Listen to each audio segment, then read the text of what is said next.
चीन ताइवान से जुड़ी अभी तक की सबसे बड़ी खबर सामने आ रही है। अमेरिका ताइवान के साथ खड़ा दिखाई दे रहा है, लेकिन अमेरिका ताइवान का साथ देने के पीछे उसकी एक बड़ी मंशा है। वो ताइवान के कंधे पर बंदूक रखकर चीन पर निशाना लगाना चाह रहा है, ठीक वैसे जैसे रूस के खिलाफ यूक्रेन का साथ उसने दिया था। और बड़ी खबर इस वक्त की आपको बता रहे हैं, जहां पर चीन को ताइवान से युद्ध में उलझाने की साजिश जो है वो अमेरिका की तरफ से की जा रही है।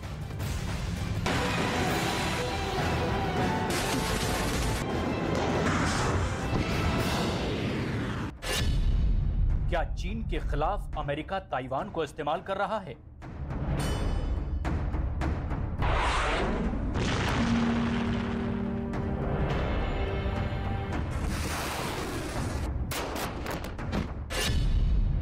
क्या अमेरिका ताइवान को अपना मोहरा बना रहा है?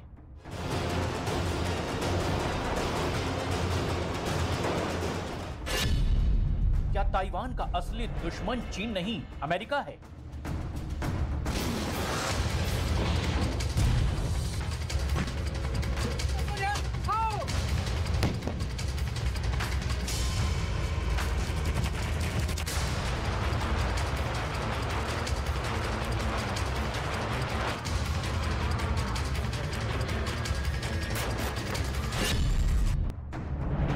इस वक्त ताइवान पर युद्ध का बड़ा खतरा मंडरा रहा है। चीन ने ताइवान को चारों तरफ से न सिर्फ घेर लिया है, बल्कि लाइव फायर ड्रिल भी कर रहा है, मिसाइलें दाग रहा है। ताइवान रक्षा मंत्रालय की माने तो इस समय वहां चीन के 21 सैन्य विमान और 6 चीनी नौसैनिक जहाज मंडरा रहे हैं। मतलब ताइवान पर युद्ध का संकट और ज्यादा बढ़ गया है। दरअसल चीन के इस गुस्से के पीछे की वजह अमेरिका की हाउस स्पीकर नैन्सी पेलोसी की ताइवान यात्रा है। इसी के बाद से ही चीन बौखलाया हुआ है और ताइवान पर कब्जा करने की धमकी देते हुए बड़े पैमाने पर सैन्य अभ्यास करना शुरू कर चुका है। ताइवान पर आए इस संकट की वजह सिर्फ और सिर्फ अमेरिका है, क्योंकि अगर अमेरिका ने नैन्सी पेलोसी को ताइवान नहीं भेजा होता तो ये नौबत नहीं आती। पिछले कुछ साल से सांप भी मर जाए और लाठी भी न टूटे की रणनीति पर काम कर रहा है। इसी रणनीति के तहत वह अपने दुश्मनों को कमजोर कर रहा है। उसने सबसे पहले अपने सबसे पुराने और सबसे बड़े दुश्मन रूस को कमजोर करने की कोशिश की। इसके लिए उसने यूक्रेन को नाटो का सपना दिखाया और उसे युद्ध में झोंक दिया। अब इसी के तहत वह चीन को घेरने की कोशिश कर रहा है और इस बार उसका मोहरा बना है ताइवान।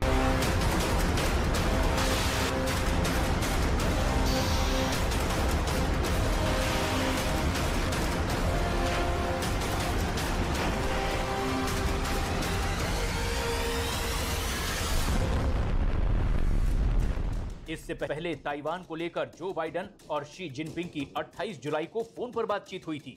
उसी समय शी जिनपिंग ने बाइडेन से कहा था कि वो नैन्सी को ताइपे ना भेजे। वॉल स्ट्रीट जर्नल की रिपोर्ट में कहा गया कि शी जिनपिंग ने बाइडेन को नैन्सी को ताइपे भेजने को लेकर बुरे अंजाम की चेतावनी भी दी थी। साथ ही ये भी कहा था कि अमेरिका के साथ उनका युद्ध करने का कोई इरादा नहीं है और कहा कि दोनों पक्षों को शांति और सुरक्षा बनाए रखने की जरूरत है।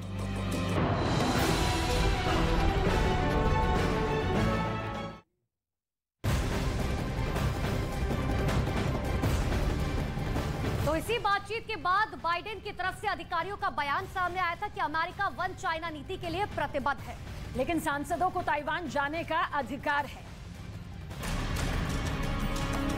चीन की इस नसीहत को बाइडेन मान लेते तो मामला शांत रह सकता था, लेकिन उन्होंने ऐसा नहीं किया। उधर ताइवान भी मान रहा है कि नैन्सी पेलोसी के दौरे के बाद चीन आक्रामक हुआ और ताइवान को चारों ओर से घेरकर युद्धाभ्यास कर रहा है। अमेरिका के गणित को भी समझिए। कुछ दशकों से अमेरिका चीन की वन चाइना पॉलिसी को सपोर्ट कर रहा है, तो वहीं ताइवान और उसके हितों की रक्षा के लिए 1979 में अमेरिका ने ताइवान रिलेशन एक्ट भी पास किया। इस एक्ट के जरिए वो ताइवान के हितों की रक्षा की गारंटी लेता है और दूसरी तरफ वो ताइवान को हथियार भी बेचता है। तो जाहिर है, कुल मिलाकर ये साफ लगता है कि पिछले 40 सालों से अमेरिका चीन की वन चाइना पॉलिसी को सपोर्ट तो कर रहा है, लेकिन ताइवान के मुद्दे पर उसकी नीति अस्पष्ट है।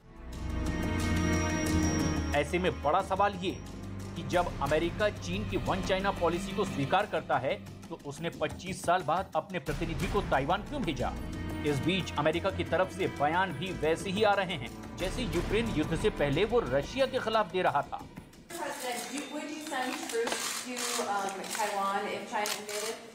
Our policy has not changed at all. I stated that when I made my statement yesterday. कुल मिलाकर ये कि जिस अमेरिका ने ताइवान की बजाय चीन को चुना था, वही अमेरिका अब ताइवान को बचाने के लिए चीन से लड़ने को तैयार दिख रहा है। ताइवान की सेना को हथियार मुहैया करवाने से लेकर उसकी सेना के साथ डटकर खड़े रहने में अमेरिका सबसे आगे है। इस बीच अमेरिका की भूमिका वैसी ही लग रही है जैसी उसने रूस यूक्रेन युद्ध के दौरान यूक्रेन का साथ देकर निभाई थी। मतलब ये कि अमेरिका ने जैसे यूक्रेन को मोहरा बनाकर रूस से दुश्मनी साधी, वैसे ही वो ताइवान को मोहरा बनाकर चीन से दुश्मनी निकाल रहा है।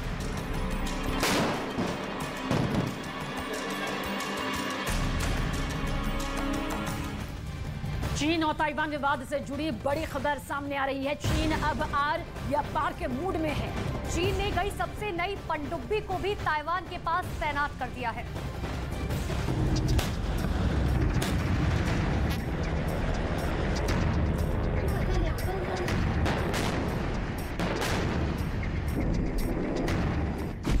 ताइवान के खिलाफ ड्रैगन का नया दांव।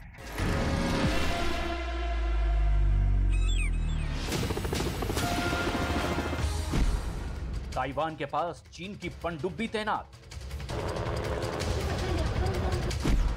ताइवान को पनडुब्बी की भनक तक नहीं लगेगी।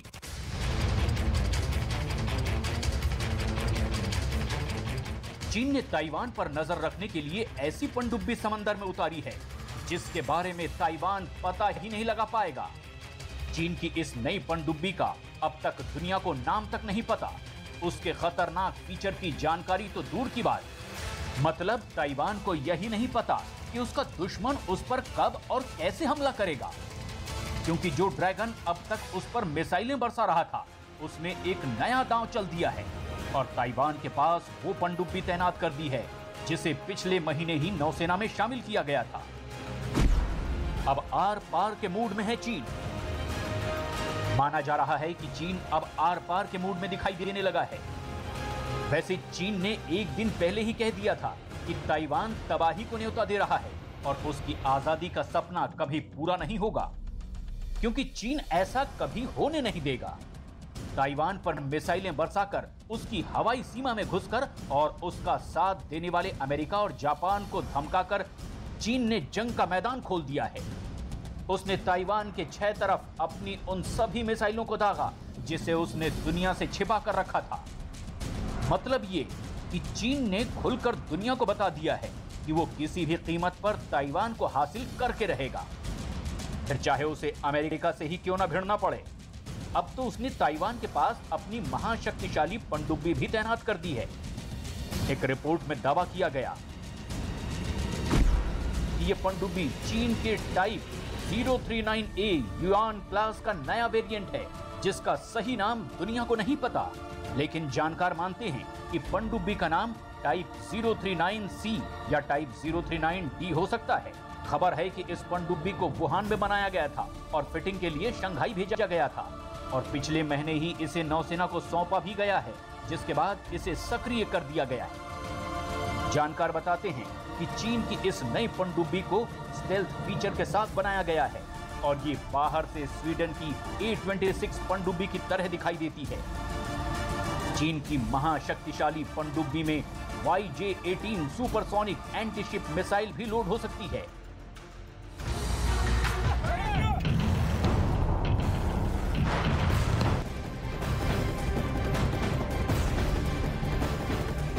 तो चीन ने ताइवान पर नजर रखने के लिए कैसी पनडुब्बी समंदर में उतारी है जिसके बारे में ताइवान पता ही नहीं लगा पाएगा। चीन की इस नई पनडुब्बी का अब नाम दुनिया के सामने कैसे आएगा, क्योंकि अब तक दुनिया को इसके नाम के बारे में कोई जानकारी नहीं।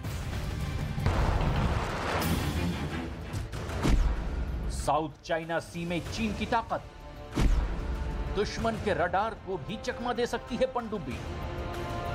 चीन ने अपनी इस पनडुब्बी में दूसरी पनडुब्बियों की तरह खतरनाक हथियार लोड किए हुए हैं, जो पनडुब्बियों के स्टेल्थ फीचर की वजह से दुश्मन की नजरों से बच सकते हैं, क्योंकि जैसे स्टेल्थ फीचर वाले विमान आसमान में दुश्मन को धोखा देते हैं, वैसे ही स्टेल्थ तकनीक वाली पनडुब्बी समंदर में दुश्मन को चकमा दे सकती है। समंदर में चीन की महाबली पनडुब्बी, चीन की पनडुब्बी का दुश्मन के रडार पर आना इसलिए भी मुश्किल होगा क्योंकि इसमें AIP यानी एयर इंडिपेंडेंट प्रोपल्सन सिस्टम लगा हुआ है, जिसकी वजह से इसे हफ्ते में केवल एक बार ऑक्सीजन लेने के लिए समंदर की सतह पर आना होगा। क्योंकि जिन पनडुब्बियों में एयर इंडिपेंडेंट प्रोपल्सन सिस्टम होता है उन्हें अपने ईंधन को जलाने के लिए रोज एक बार समंदर की सतह पर आना पड़ता है और कोई भी पनडुब्बी दुश्मन से तब तक ही बची रह सकती है जब तक वो सतह पर नहीं आती। चीन की सबसे नई पनडुब्बी तैनात, मतलब चीन की पनडुब्बी का एयर इंडिपेंडेंट प्रोपल्सन सिस्टम भी उसे दुश्मन के रडार में आने से बचाता है और उसे कई दिन तक समंदर के अंदर छिपा कर रख सकता है। साउथ चाइना सी में कभी भी जंग छिड़ सकती है, जिसके लिए चीन तैयार होने का दावा कर रहा है। उसने ताइवान के आसपास मिलिट्री ड्रिल करके दुनिया को अपनी तैयारी का सबूत भी दिया है और अब तो वो अपने दोस्त थाईलैंड के साथ मिलकर एक ज्वाइंट ड्रिल भी करने की प्लानिंग कर रहा है। खबर है कि चीन और थाईलैंड 14 अगस्त से साझा युद्धाभ्यास करेंगे, जिसे नाम दिया गया है फॉल्कन स्ट्राइक 2022। 2015 के बाद ये 5वीं बार होगा जब चीन और थाईलैंड साझा अभ्यास करेंगे। लेकिन इस बार ये ड्रिल खास है। ताइवान से तनातनी के बीच चीन दुनिया को दिखाना चाहता है कि उसके दोस्त उसके साथ खड़े हैं। इसी वजह से फॉल्कन स्ट्राइक 2022 की अहमियत और ज्यादा बढ़ जाती है, जिसमें चीन और थाईलैंड की सेनाएं दुनिया को ये दिखाएंगी कि वो साथ साथ हैं। खबर है कि चीन इस ड्रिल में 6 J-10 लड़ाकू विमान और एक JH-7AI बॉम्बर भेजने वाला है। वैसे हथियारों की खरीद के मामले में पिछले कुछ समय से चीन और थाईलैंड के बीच अनबन चल रही है, लेकिन जब बात साझा युद्धाभ्यास की आई तो दोनों साथ खड़े हो गए। माना जा रहा है कि इससे चीन का फायदा होगा और वो अमेरिका का साथ पाकर उत्साहित ताइवान को बता पाएगा कि जंग के दौरान समंदर में उसके साथ लड़ने वालों की भी कोई कमी नहीं है।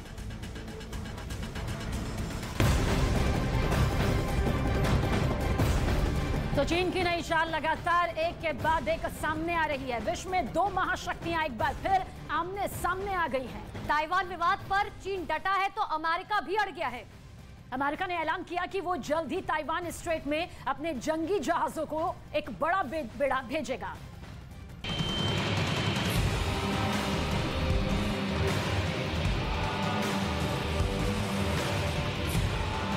चीन के खिलाफ अमेरिका का नया प्लान। ताइवान के लिए अमेरिका भेजेगा एयरक्राफ्ट। ताइवान स्ट्रेट में अमेरिका भेजेगा विमान युद्धपोत। एक तरफ ताइवान की घेराबंदी करके चीन दुश्मनी का कड़ा संदेश देने की कोशिश कर रहा है। शी जिनपिंग के जंगी जहाज, पनडुब्बियां और फाइटर जेट्स गरज रहे हैं, तो इसी बीच चीन पर लगाम लगाने के लिए अमेरिका भी एक्शन में आ चुका है। व्हाइट हाउस के मुताबिक अमेरिका आने वाले हफ्तों में ताइवान स्ट्रेट में विमान और युद्धपोत भेजेगा। अमेरिकी नौसेना का ये बेड़ा जल्द ही ताइवान स्ट्रेट से होकर गुजरेगा, यानी चीन के मिलिट्री के बिल्कुल पास से अमेरिकी जहाज गुजरेंगे। अमेरिका के इस बेड़े में कई पनडुब्बियां और एयरक्राफ्ट रहेंगे। माना यह जा रहा है कि अमेरिका की ये पूरी प्लानिंग उस वक्त के लिए है जब चीन ताइवान पर हमला बोल देगा, ताकि वो फौरन जवाब दे सके। वहीं चीन भी अमेरिका से भिड़ने के लिए तैयार है, तभी तो वो इस कोशिश में जुटा है कि ताइवान स्ट्रेट, पूर्वी चीन सागर और दक्षिणी चीन सागर पर उसका कब्जा हो जाए। और चीन की इस हरकत को लेकर अमेरिका ने कई बार चीन की आलोचना भी की है और अब चीन को अपनी ताकत दिखाने के लिए ताइवान स्ट्रेट से अपने विमान और जंगी जहाज को गुजारेगा। ताइवान के मुद्दे पर अमेरिका और चीन के बीच तनातनी चरम पर है। इस बीच अमेरिका का एक बड़ा बयान सामने आया है। अमेरिका ने चीन पर ताइवान को भड़काने का आरोप लगा दिया है। यहां तक कहा गया है कि चीन के एक्शन शांति और स्थिरता के खिलाफ दिखते हैं।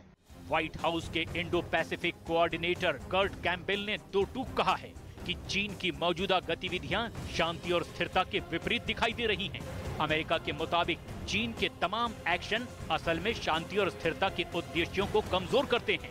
ये सब कुछ सिर्फ ताइवान पर दबाव बनाने के लिए किया जा रहा है।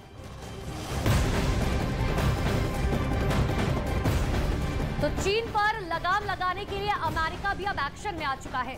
व्हाइट हाउस के मुताबिक अमेरिका आने वाले हफ्तों में ताइवान स्ट्रेट में विमान और युद्धपोत भेजेगा।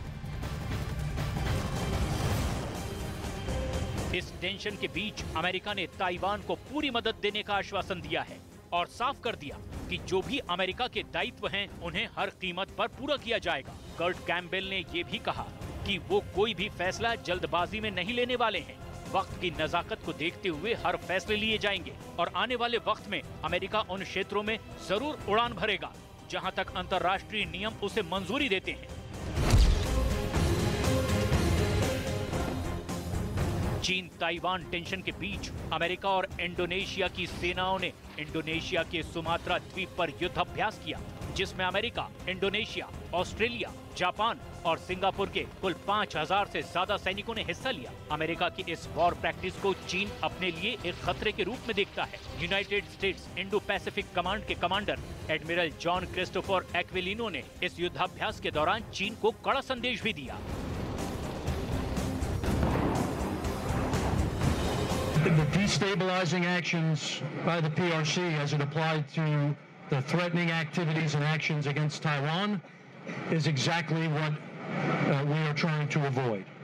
And I can tell you from my seat, I spend every waking minute doing everything to ensure we are preventing conflict in the region. इस बीच चीन के सैन्य अभ्यास से अमेरिका को बड़ा फायदा भी मिल गया। इस अभ्यास के जरिए अमेरिका और उसके सहयोगियों ने कई महत्वपूर्ण खुफिया जानकारियां भी इकट्ठा की। 2 अमेरिकी सैन्य अधिकारियों ने स्वीकार किया कि उन्होंने ताइवान के नजदीक चीन के युद्धाभ्यास का डेटा इकट्ठा किया है। अमेरिकी सैन्य अधिकारियों ने बताया कि इस तरह के युद्धाभ्यास दुश्मन की गहन खुफिया जानकारी जुटाने में काफी हद तक मददगार हैं। मतलब ये साफ है कि चीन के लिए ताइवान को हथियाना इतना आसान नहीं होगा, क्योंकि अमेरिका जिस तरह से ताइवान का साथ देने का दावा कर रहा है, उसको देखते हुए तो यही लग रहा है।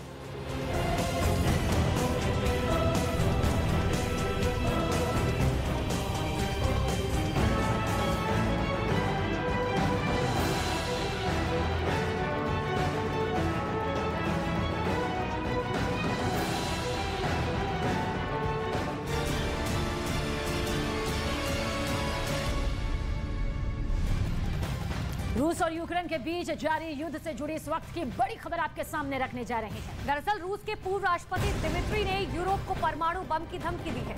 दिमित्री मेदवेदेव ने चेतावनी देते हुए कहा कि यूरोप में भी परमाणु दुर्घटना हो सकती है।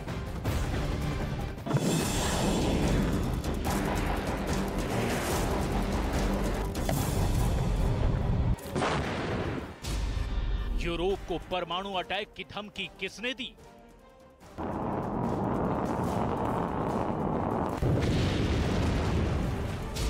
परमाणु रिएक्टर को तबाह करने की साजिश किसकी? परमाणु रिएक्टर फटेगा तो क्या होगा? यूरोप में इस वक्त डर पसरा हुआ है। ज़ेपोरिज़िया परमाणु प्लांट के पास रॉकेट हमले के बाद यह खतरा अब खौफ में बदल चुका है, क्योंकि रूस की तरफ से इस पर बेहद ही सख्त रुख अपनाया गया है। रूस के पूर्व राष्ट्रपति दिमित्री मेदवेदेव ने टेलीग्राम पर बयान जारी किया है, जिसमें उन्होंने ज़ेपोरिज़िया परमाणु प्लांट पर हमले के लिए यूक्रेन को जिम्मेदार ठहराया है और अपने बयान में यूरोप के देशों को चेतावनी भी दी है। यूरोप को ये नहीं भूलना चाहिए कि उसके यहाँ भी परमाणु प्लांट है और वहाँ भी ऐसी कोई दुर्घटना हो सकती है। रूस और यूक्रेन के बीच ज़ेपोरिज़िया परमाणु ऊर्जा संयंत्र के पास हो रही गोलीबारी को लेकर के अब जुबानी जंग भी जारी है।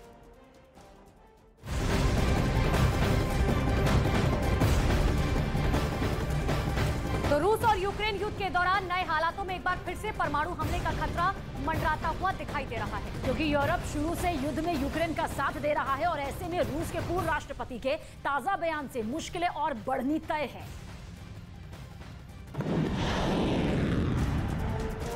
दोनों देशों के बीच एक दूसरे पर इस परमाणु प्लांट पर हमला करने का आरोप लगाया गया है। इस बीच अंतर्राष्ट्रीय परमाणु ऊर्जा एजेंसी ने चेतावनी दी है कि अगर दोनों देशों ने संयम नहीं दिखाया तो पूरे क्षेत्र को परमाणु आपदा का सामना करना पड़ सकता है। रूस का दावा है कि यूक्रेनी सेना इस प्लांट को निशाना बनाकर हमला कर सकती है। वहीं यूक्रेन का दावा है कि रूस परमाणु आतंकवाद के लिए इस प्लांट पर गोले दाग रहा है। ऐसे में अगर एक भी गोला न्यूक्लियर प्लांट के अंदर गिरता है तो तुरंत रेडिएशन की सुनामी आ सकती है। ज़ापोरिज़िया परमाणु ऊर्जा संयंत्र यूरोप में सबसे बड़ा और दुनिया में 10 सबसे बड़े संयंत्रों में से एक है। ये यूक्रेन में परमाणु ऊर्जा से पैदा होने वाली कुल बिजली की आधे से ज्यादा बिजली यहीं से आती है। इस संयंत्र की कुल क्षमता लगभग 6000 मेगावाट बिजली उत्पन्न करने की है, जो लगभग 40 लाख घरों में बिजली सप्लाई करती है। प्लांट यूक्रेन की राजधानी कीव से लगभग 550 किलोमीटर दूर है। उधर रूस ने दावा किया है कि अमेरिका ने यूरोप में 200 परमाणु हथियार छिपा कर रखे हैं, जिन्हें 6 नेटो देशों में रखा गया है। रूस का दावा है कि इन परमाणु बम का इस्तेमाल करने के लिए अमेरिका ने 257 विमान भी तैयार किए हुए हैं। इसके अलावा अकेले फ्रांस के पास 290 परमाणु बम हैं, जबकि ब्रिटेन के पास भी 225 परमाणु बम हैं। रूस के पास सबसे ज्यादा 6255 परमाणु बम हैं। रूस ने अपने 1625 परमाणु बम को हमलों के लिए तैयार हथियार में फिट भी कर लिया है। रूस और यूक्रेन के बीच जारी जंग में फिर से परमाणु युद्ध का खतरा अब बढ़ता चला जा रहा है और ये लड़ाई करीब करीब निर्णायक मोड़ पर आ चुकी है। ऐसे में यूरोप में भड़की एक चिंगारी पूरी दुनिया को तबाह कर सकती है।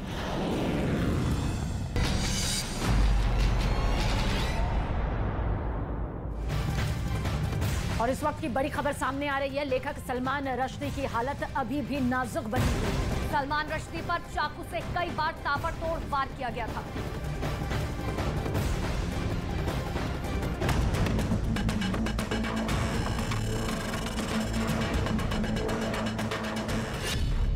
लेखक सलमान रश्दी पर जानलेवा हमला। न्यूयॉर्क में रश्दी पर चाकू से ताबड़तोड़ वार।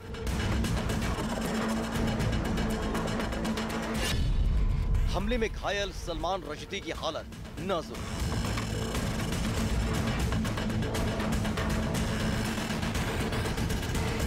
अमेरिका की न्यूयॉर्क राज्य के शुटोक्का शहर में कार्यक्रम के दौरान मशहूर लेखक सलमान रश्दी पर जानलेवा हमला किया गया।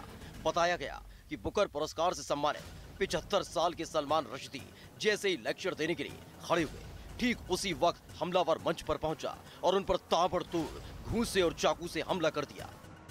न्यूयॉर्क पुलिस के मुताबिक हमलावर ने एक के बाद एक उनकी गर्दन पर कई वार किए। इस दौरान उनकी गर्दन से तेजी से खून बहने लगा और वो मंच पर ही गिर गए, जिसके बाद वहां कुछ देर के लिए अफरा तफरी का माहौल हो गया। तो लेखक सलमान रश्दी की हालत कैसी है और उन्हें कहां भर्ती कराया गया, इस पूरे मामले में न्यूयॉर्क की गवर्नर का क्या कुछ कहना है वो आपको सुना। और साथ ही पुलिस ने हमला करने वाले शख्स को भी गिरफ्तार कर लिया है। हमले में पूरी तरह घायल सलमान रश्दी का शुरुआत में स्टेज पर इलाज किया गया, लेकिन उनकी हालत बिगड़ने के बाद तुरंत उन्हें एक हेलीकॉप्टर की मदद से अस्पताल पहुंचाया गया, जहां उनका इलाज जारी है। साथ ही पुलिस ने हमला करने वाले शख्स को भी गिरफ्तार कर लिया है। When Rushdie was attacked on a stage in Western New York, just before he was about to give a speech, he is alive. He has been transported, airlifted to safety. But here's an individual who has spent decades speaking truth to power. Someone who's been out there unafraid, despite the threats that have followed him his entire adult life, it seems. अस्पताल में भर्ती सलमान रश्दी को operation के बाद ventilator support पर रखा गया है और उनकी हालत नाजुक बनी हुई है। जानकारी के मुताबिक हमले में पूरी तरह घायल सलमान रश्दी को अपनी एक आंख खोनी पड़ सकती है। सलमान रश्दी पर हुए हमले की भारत समेत दुनिया भर में निंदा की गई। फ्रांस के राष्ट्रपति इमैनुअल मैक्रों ने ट्वीट किया कि 33 सालों से सलमान रश्दी ने आजादी के लिए आवाज बुलंद की और रूढ़िवाद के खिलाफ लड़ाई लड़ी है। वो नफरत और बर्बरता को बढ़ावा देने वालों के कायरतापूर्ण हमले का शिकार हुए हैं। उनकी लड़ाई हमारी लड़ाई है। अब हम पहले से भी अधिक मजबूती के साथ उनके साथ खड़े हैं। सलमान रश्दी पर हुए हमले को करीब 33 साल पुराने उपन्यास द सेनेटिक वर्सेस से जोड़कर देखा जा रहा है। दरअसल भारत में जन्मे सलमान रश्दी का चौथा उपन्यास द सैटेनिक वर्सेस साल 1988 में प्रकाशित हुआ था, जिसके बाद मुस्लिम देशों ने सलमान रश्दी पर पैगंबर के अपमान का आरोप लगाया था और किताब को बैन कर दिया था। इतना ही नहीं, किताब के विरोध के चलते भारत में भी द सैटेनिक वर्सेस की खरीद और बिक्री पर पाबंदी लगा दी गई थी। इसके एक साल बाद यानी साल 1989 में ईरान की तरफ से सलमान रश्दी के खिलाफ फतवा भी जारी किया गया था। ईरान के तत्कालीन सुप्रीम लीडर अयातुल्ला खामनेई ने सलमान रश्दी करने वालों को 24 करोड़ रुपए देने का ऐलान किया था।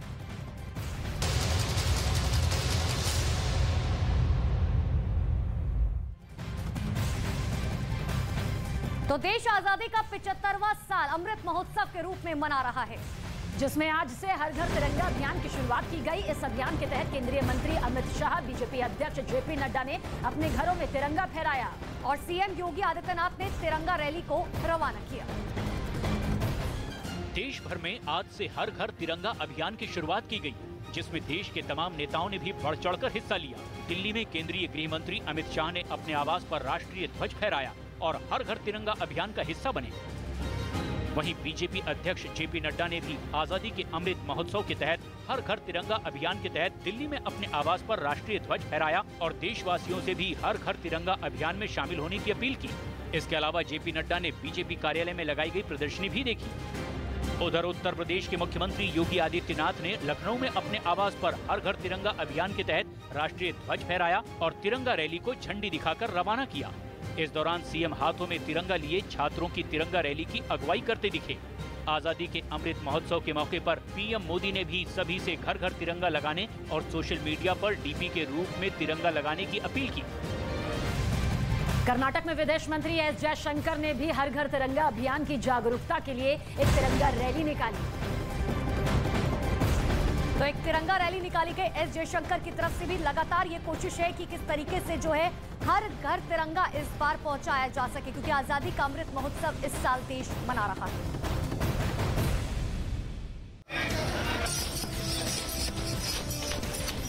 इस मौके पर रामनगर में भी तिरंगा यात्रा का आयोजन किया गया, जिसके लिए प्रभात फेरी निकाली गई। विदेश मंत्री एस जयशंकर इस प्रभात फेरी में शामिल हुए और तिरंगा यात्रा की अगुवाई की। प्रभात फेरी में तिरंगा यात्रा के दौरान बड़ी संख्या में लोग शामिल हुए।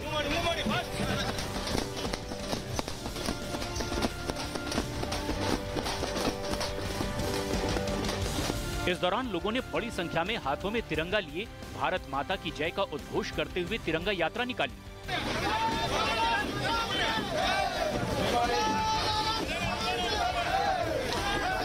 तिरंगा यात्रा के दौरान विदेश मंत्री एस जयशंकर ने कहा कि सामाजिक न्याय और निष्पक्षता सुनिश्चित करने के लिए कड़ी मेहनत की जा रही है ताकि कोई पीछे न रहे।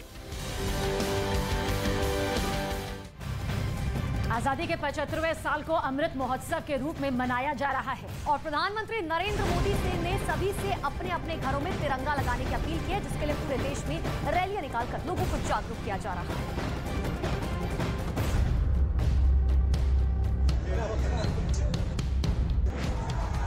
चंडीगढ़ की जामा मस्जिद के मदरसा इजाहुल उलूम मुजद्दीदी में भी आजादी के अमृत महोत्सव का उत्साह साफ दिखाई दिया। मदरसे के करीब 200 छात्रों ने तिरंगा रैली निकाली और इस दौरान मदरसे की छात्राओं ने भी देशभक्ति गीत गाकर उत्साह बढ़ाया। लद्दाख का बाइकर एसोसिएशन भी आजादी के अमृत महोत्सव में शामिल हुआ और महोत्सव की पूर्व संध्या पर तिरंगा बाइक रैली निकाली, जिसमें बड़ी संख्या में बाइकर शामिल हुए। छत्तीसगढ़ के रायपुर में सीआरपीएफ ने तिरंगा बाइक रैली का आयोजन किया। आजादी के 75वें साल के मौके पर मनाए जा रहे अमृत महोत्सव को लेकर बड़ी संख्या में सीआरपीएफ के जवान बाइक पर तिरंगा लगाकर निकले। सीआरपीएफ की 65वीं बटालियन के डीआईजी संजय कुमार ने तिरंगा बाइक रैली को हरी झंडी दिखाकर रवाना किया। मुंबई में देश के सबसे बड़े बैंकों में स्टेट बैंक ऑफ इंडिया के चेयरमैन दिनेश खरा ने हर घर तिरंगा अभियान की जागरूकता के लिए तिरंगा साइकिल रैली को रवाना किया, जिसमें स्टेट बैंक ऑफ इंडिया के 200 से ज्यादा कर्मचारियों ने हिस्सा लिया। साइकिल रैली के जरिए लोगों को अमृत महोत्सव में घर घर तिरंगा लगाने के लिए प्रोत्साहित किया गया। राजस्थान के अजमेर में आजादी के अमृत महोत्सव को लेकर एक जागरूकता अभियान चलाया गया, जिसमें स्कूल के करीब 15,000 छात्र और छात्राओं ने हिस्सा लिया। कार्यक्रम के दौरान छात्रों ने राष्ट्रगान गाकर लोगों को हर घर तिरंगा अभियान के प्रति जागरूक किया। अयोध्या की सड़कों पर भी अमृत महोत्सव का रंग दिखाई दिया। आजादी के 75वें साल के मौके पर बड़ी संख्या में साधु संत और छात्रों ने तिरंगा यात्रा निकाली। राम की पैड़ी से लेकर नया घाट तक तिरंगा यात्रा में छोटे छोटे बच्चे अलग अलग वेशभूषा में नजर आए। उत्तर प्रदेश के गौतम बुद्ध नगर में पुलिस ने सर्वधर्म की एक तिरंगा यात्रा निकाली। आजादी के अमृत महोत्सव के मौके पर निकाली गई इस तिरंगा यात्रा में हर धर्म के लोग शामिल हुए और रैली के जरिए शांति और सद्भाव का संदेश दिया। उत्तराखंड में आईटीबीपी के जवानों ने भी आजादी के अमृत महोत्सव में बढ़ चढ़कर हिस्सा लिया। अमृत महोत्सव के दौरान हर घर तिरंगा अभियान के तहत 14,000 फीट की ऊंचाई तक इंडो तिब्बत बॉर्डर पर आईटीबीपी के जवानों ने तिरंगा फहराया और लोगों को अपने अपने घरों में तिरंगा लगाने का संदेश दिया। उत्तराखंड के 4 धामों में से एक बद्रीनाथ धाम में स्थानीय लोगों के साथ ही श्रद्धालु भी बड़ी संख्या में हाथों में तिरंगा लेकर भगवान के दर्शन करने पहुंचे। आजादी के अमृत महोत्सव के तहत स्थानीय लोगों ने सभी को हर घर तिरंगा अभियान से जोड़ने के लिए एक अभियान चलाया। इसमें आईटीबीपी के जवान भी शामिल रहे।